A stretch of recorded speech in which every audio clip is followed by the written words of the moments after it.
TrueNorthTV, powered by Communitech. From Waterloo region in Ontario, Canada to the world.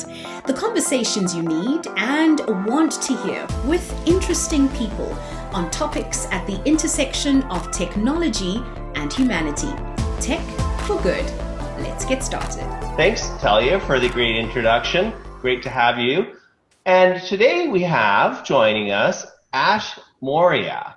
Now, Ash is a mentor, entrepreneur, and author, and I'm probably best known for the work that he did in creating the Lean Canvas, which, as many of you know, it's a critical tool that helps companies in a modern way approach business. Ash is joining us here today. Ash, thanks for coming. Yeah, my pleasure. Thanks for having me. Now, let's just start with, okay, what is this Lean thing? I guess Lean goes back many decades, if we go back all the way to lean manufacturing. But what you're probably asking is what happened around 2009, 2010. So a group of entrepreneurs came together and just saw a new way of operating. The world had changed. We were moving faster. We were able to talk to customers a lot more easily than ever before. And so we had seen some companies, the likes of companies like Amazon and Facebook, starting to operate very differently. And so codifying that new way of working, breaking down the barriers between customer conversation and what we build was really what I attribute as the spark of what became the Lean Startup movement. And then from there, a lot of tools and techniques and different things emerged. So how does the canvas fit in with this? Yeah, so the canvas was actually created out of necessity so one of the things that we embrace in the Lean Startup is this notion of going fast, but going fast while still having some semblance of a plan, because otherwise we're just going around in circles. And so there was a bit of this struggle with how do we capture our fundamental assumptions around our business. I started off with just a spreadsheet, and that was just hard to kind of manage over time. And so I stumbled into the original business model canvas that Alex Osterwalder had put out. And it seemed like an interesting tool, but I found that there were some of the boxes there were more prevalent to more established companies down the road. And I noticed it was licensed under Creative Commons. And so I began tinkering, and that led to the first draft of the Lean Canvas, which I put on my blog post.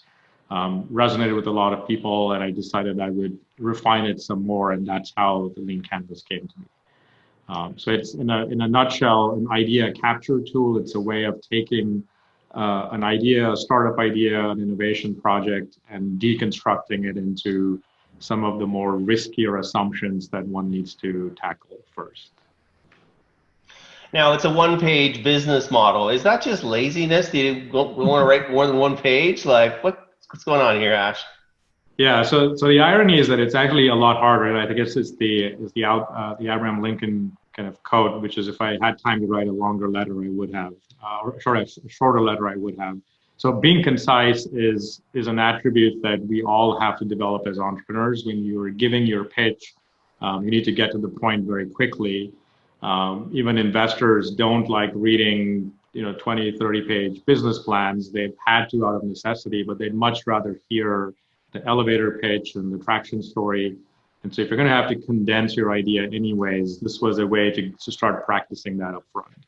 And I also find just with that one-page constraint, we actually get the entrepreneurs to get to probably the real critical stuff and weed out the fluff, which is hard to do because we know, again, editing is such a hard thing, but a very required thing. So you created this Lean Canvas with the intent of having a set of tools for entrepreneurs. Now it's got a much broader set of applications now. It's being used by corporations, it's been used in government. Where do you think it actually fits best? Because I've heard both sides of the equation that the canvas is actually best for larger corporations. But, as you've watched people adopt this and adapt it, what have you learned about this thing you created? So I find that the best place that it fits is really in an early stage project. And the early stage project when it's riddled with lots of uncertainty, that's where the lean canvas really shines. And so, yeah, so while it was definitely came out of the startup world, I was a startup entrepreneur myself. It has evolved. And even in the corporate world, we are finding even product management teams using this for release planning and things like that. And I can see those applications for sure, but I still find the sweet spot is when you're at the outset of a new project and you're looking at lots of uncertainty in how we find a business model. That's where the canvas really shines, in my opinion. So we're coming out, or hopefully coming out, depends on where you are in North America, of this pandemic. And, we're working on testing and tracing and vaccinating and all that good stuff. And you're in the heart of, well, you're in Austin, Texas, which is very different than much else in Texas, having spent lots of time in Dallas and in Austin. What kind of impact do you think that this pandemic is going to have on the startup community? Do you think it's going to influence, for example, the kinds of companies that people are going to start? Do you think it's going to influence the sheer number of companies? Because often when there's high levels of unemployment and people coming out of an economic crisis, of course, that's when we see these big waves of startup activity. Yes. So there is always this dichotomy of crisis and opportunity, of struggle, and even just historically, if you look at startups, even in the last big recession of 2009, that's where we saw Uber and Venmo and Square, all these companies pop out. So there's a lot of opportunity and crisis at the same time, and I think this is no different. We're going to see that. Of course, this is probably the biggest, probably once in a lifetime type of a crisis that we are all going through. And it's got that characteristic of being global, which at the same time means it has, big short-term impacts. But on the other side, of the opportunity side, is that everything we are struggling with here in Austin, you're in Waterloo, same thing is happening in other parts of the world. So whatever new solutions to these problems that come about just have massive opportunity, massive appeal. So again, like with everything, I think in the short term, you're going to see a lot of counterintuitive action. Same thing's happening kind of in the investment world, is you'll find people panicking, people not maybe deferring their startup plans, or big companies deferring their innovation plans. On the flip side, this is the counterintuitive part. You find that this is where doubling down on some of those types of things with the right focus. You can't just go and say, I'm going to do any, so to answer your question, you can't do any kind of startup. It needs to somehow fit this new world that we are living in. So trying to build products that, make us more productive in a work environment may not be as applicable as, say, remote work. So there's lots of adapting that will need to happen, certainly in this environment. So Ash, in this world of us all being skilled at remote work, and with proximity no longer being a requirement of working together, learning together, drinking together, do you think this is going to affect team formation and the way that people build companies? Yeah, so I'm still hopeful. I mean, I know this is going to, no one can tell because we are living in such an uncertain time. I'm still hopeful that there will be a point where we will go back to where offices will be a thing. And I do still believe that the best of both worlds is really the right answer, a hybrid approach. So I, as a startup founder and entrepreneur and business owner, have been virtual for a very long time. But even with my team, we find lots of benefits for creating those water cooler moments where we can get together, even just have a drink in the bar together, or lunch and have a meeting. We have sessions where we get together and whiteboard stuff. It just has a very different visceral productivity and emotional human connection that we need. All that said, there's also a lot of productivity gains with the way we work remotely, because we can all focus, especially when we do maker work. It's best to have limited interruptions and all those types of things, less noise. So we kind of live the best of both worlds. And I think in many ways, that's where people are going to be headed, or where they should be headed. There's going to be a place for both types of interactions.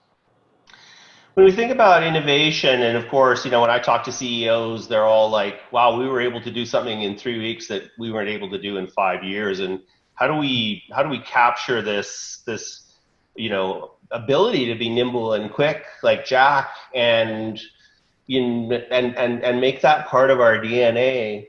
Is there a path there? Is there advice that you would have for CEOs about how to sort of capture and embrace this ability that they've got right now, this sort of superpower they've got right now to be able to help the organization move so fast? Well, and I think this is one of the powers of crisis, right? So it creates this focusing event, and brings people together in ways where they try to overcome some of the normal status quo ways of doing things.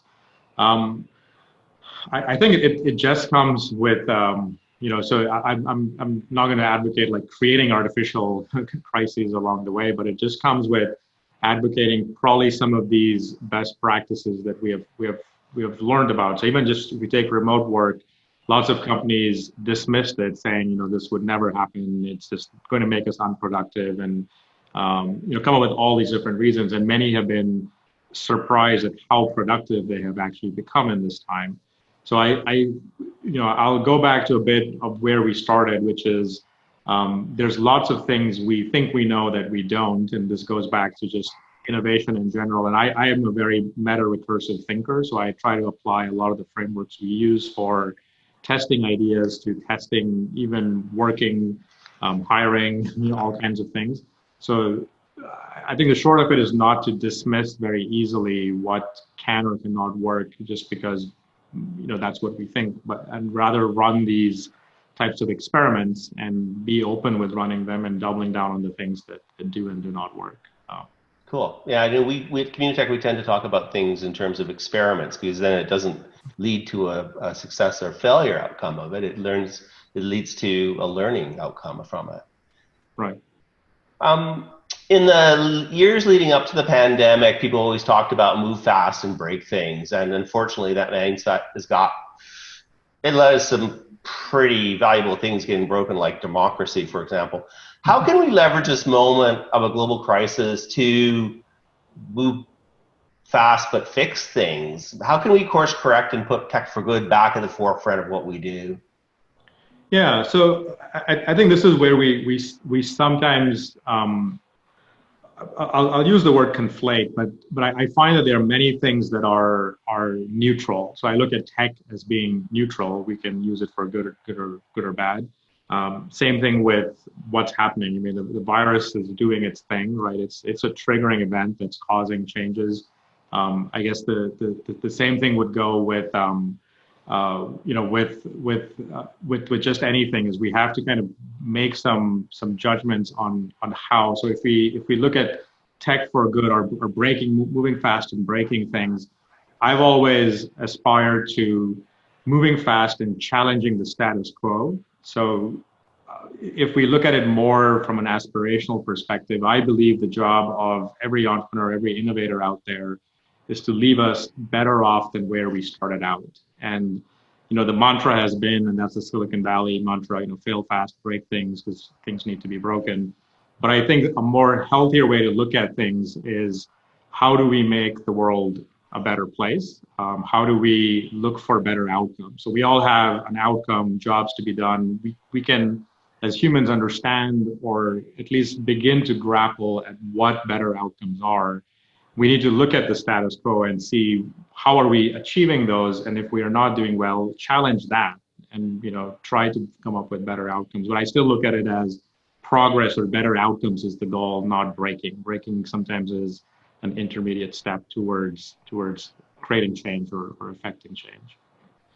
I ask this question: if you were to write the Lean Canvas today, what would you do differently, and would you think about adding in something about a moral or ethical layer to the validation criteria? Yeah, so I've always been tempted to go in and try to add things, and what I've actually always come out at the end of it, at the end of that process, as is the Lean Canvas is never meant to be a one-page capture of everything. So people have asked me, there's the sustainability angle, the impact angle, there's the team. There's no team on the Lean Canvas, and if we start doing that, we again create a very big document. So I look at it as really a conversation starter, and I'll even come out and say that it's a biased tool towards a maker. So we actually purposely frame it around what are you trying to build? So who's the customer? What's the problem and the solution? And makers love to answer that question. And if they start answering that question, you can ask them the follow-on questions with like, why are you doing this beyond money? What's your vision? What's the impact? Are you driven by profit? Or are you driven by impact?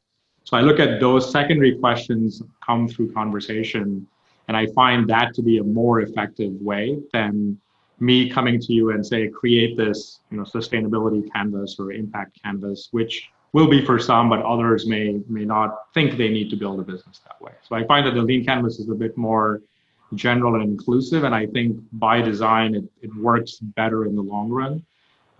Not saying that these other facets don't matter, but they should come in as a layer above kind of that core idea, and it's really an idea capture and refinement tool, so those core constraints later on can shape those ideas even better. What are you thinking about these days, setting aside the pandemic? What's on your mind these days? Well, I think like everyone else, we as a business are going through getting affected as well. So it goes back to some of the things we touched on, which is in the short term, I think lots of businesses have to do the survival things. Sometimes it's cost reduction, sometimes it's making sure that you can keep the lights on. But at the same time, I look at this as an opportunity. So we are trying to better understand our customers and better serve them in this time. So a lot of that has been, was triggered kind of March, April, and we have offered a few services. We've done quite a bit of experiments of our own, just try to see how we fit better. A lot of the work we're doing more recently has been even with universities and accelerators as they're going through the crisis. We have built up some of these tools and curriculum and content. We are packaging them in ways that are more usable, and we've rolled out a platform to kind of enable that. So those are all like types of things that are really on my mind, keep me up at night for sure. So setting aside the startups for a moment, let's talk about some big corporates. What should they be focused on right now?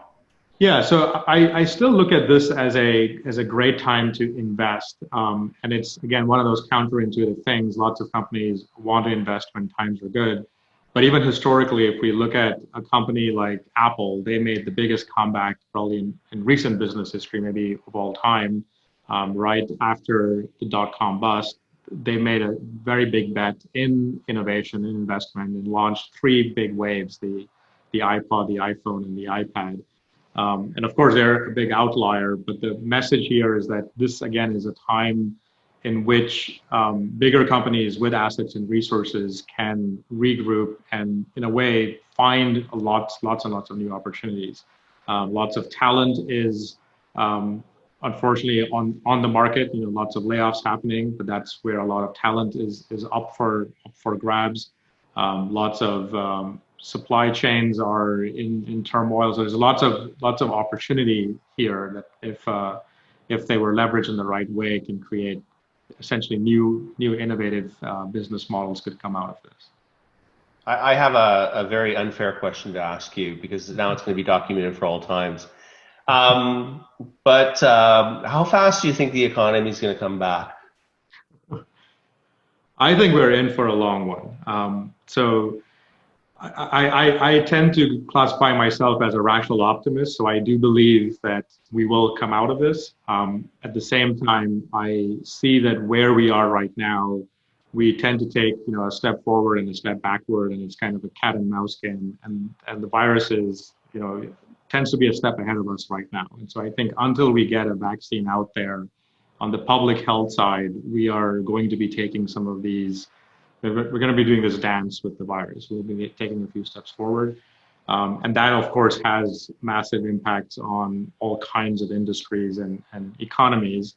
So I do think we're in this for a bit of a long haul. I mean, there was the optimism that summer might be better. We would, hope that the fall is not so bad. The summer hasn't been so good. Things are still spreading. We're getting out in some places, but here, at least in the U.S., we're nowhere near that. So I do feel like it's going to take its turn. It's going to take its time. It was probably about 5 or 6 years ago we started talking about tech for good, and of course then we stood up this festival called True North, and we called it True North because those are the words in our national anthem: True North, strong and free. But we think that there's something special about the name. It implies, its origin of trust and truth, and trust the North. Of course, the Raptors won, and it was "We the North." We like the North. I love the South too, but we love the North. As we started poking around at this idea, because we started thinking about sort of the human implications of technology, and I think I just had a conversation with John Seeley Brown the other day, and we were talking about how romanticized technology was in the 70s and 80s and even into the 90s, and then of course now we see some of the implications of technology and the need to pay attention has never been stronger. As you think about founders and the kinds of things we're doing, how much of a responsibility is it on the people who are building the things to be considering implications such as inherent bias and how things are going to be used? There's a very high emphasis that should be placed on that. And I think with the next generation, at least I've been doing a lot of work with universities. I'm seeing more of that awareness, and part of it are things that they are seeing, climate change and a lot of civil unrest and all these things that we are seeing around them is bringing that awareness, which I think is all very good in shaping. But I think that just even going back to just the ethics of technology, and as you were describing a bit of that history, there's always been proponents of bringing that ethical lens to how we think of technology. So it's not technology for technology's sake, but again, it's towards a particular outcome. And so I still always frame my view of innovation as being, how do we make the lives of people better? And we have to start with that question versus how do we make the most profit, or how do we make the most automation or efficiency. Those types of things are a bit secondary, especially in the world we live in, that we are increasingly living in today. That's interesting, and I wanted to thank you in a couple of different ways. I first of all wanted to thank you for the Lean Business Canvas. It's something it is an indispensable tool, as we've worked with literally thousands and thousands of companies over the last 15 years, 20 years. I wanted to thank you for joining us for today. It was great to have a chance to meet with you, and I hope we have an opportunity to meet again. And I wanted to take the opportunity to thank everyone who joined us today from home. So Ash, thank you very much for joining us. Yes, thank you. Thanks for having me. Pleasure. And to all those who are watching today online, tune in next week, Tuesday at noon, for the next edition of True North TV. Thank you. Thanks for watching this episode of True North TV. Subscribe to Communitech's YouTube channel to get notified of future episodes of True North TV.